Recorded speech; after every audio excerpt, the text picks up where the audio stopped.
Dès l'instant où j'ai donné librement ma vie par amour d'un frère en humanité, sans arrière-pensée, en pleine conscience, et dans du concret au-delà de tout soupçon d'abstraction stérile, tout a commencé.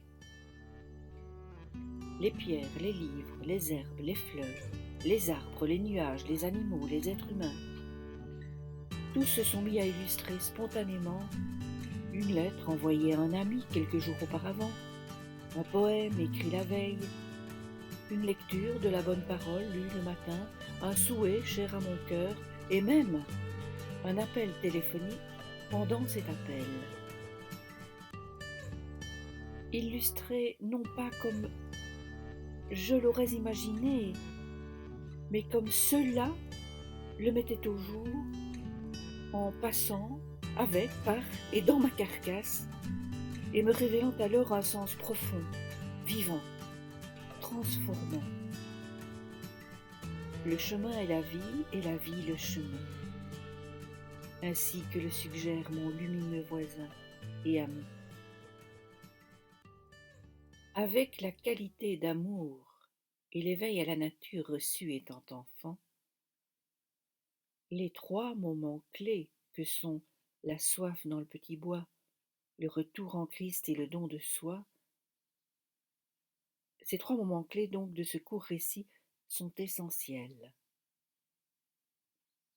Relatant une expérience actuelle, ils permettent d'approcher d'une façon adaptée à notre époque ce qui ne dit plus grand-chose chez beaucoup quand on parle du mystère de la foi, du garde-fou de l'espérance et de la puissance de l'amour. L'amour, c'est aimant des aimants. L'expérience du Golgotha, tout en étant différente de la mienne parce qu'elle est personnelle, est cependant tout à fait identique dans son processus.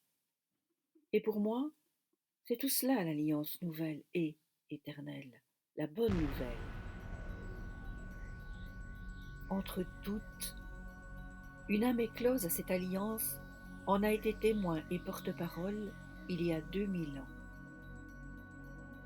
Ne maîtrisait-elle pas la science la plus merveilleusement exacte qui soit, à la fois la plus simple et la plus extravagante, la plus méconnue et la plus hautement évolutive?